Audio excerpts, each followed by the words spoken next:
बाबुल शहर की एक बदकार औरत मर गई तो उसके घर वालों ने उसे दफन तक न किया बल्कि एक कूड़े के ढेर पर फेंक दिया।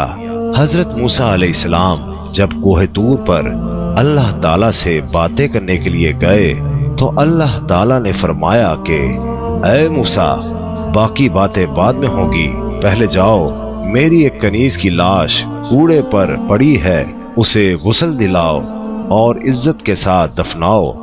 हजरत मूसा अलैहिस्सलाम कोहे तूर से वापस आए और बाबुल शहर में दाखिल हुए।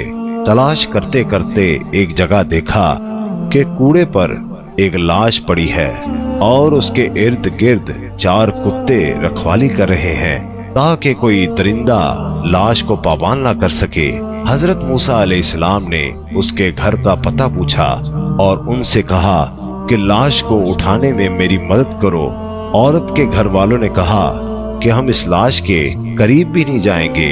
ये एक बदकार औरत थी जिसने अपनी सारी जिंदगी बदकारी में गुजार दी। पूरे शहर में सब लाश को उठाने से इनकार कर रहे थे। हजरत मूसा अलैहिस्सलाम अपने भाई हजरत हारून अलैहिस्सलाम के पास गए और कहा कि लाश उठाने में मेरी मदद करो। दोनों नबियों ने लाश को उठाया और फिर जब गुस्ल देने की बारी आई तो शहर की कोई औरत भी उसको गुस्ल देने के लिए तैयार नहीं थी।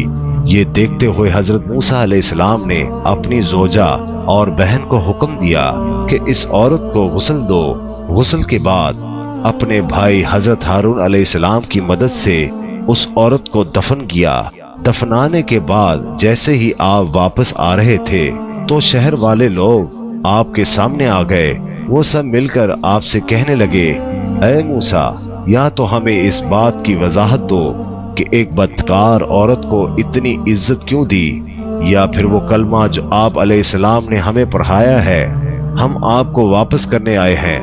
हजरत मूसा अलैहिस्सलाम ने लोगों से फरमाया, ऐ शहर के लोगों, मुझे जो हुक्म अल्लाह ने दिया तो मैंने उस हुक्म की तामील कर दी।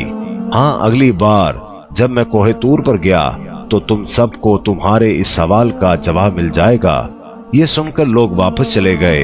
हजरत मूसा अलैहिस्सलाम कोहे तूर पर गए।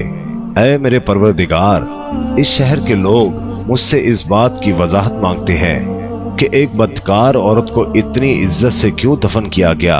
अल्लाह ताला ने फरमाया, ऐ मूसा, ये औरत वाकई बदकार थी और इसकी सारी जिंदगी बदकारी में गुजर गई, मगर एक दफा ये एक ऐसी जगह से गुजर रही थी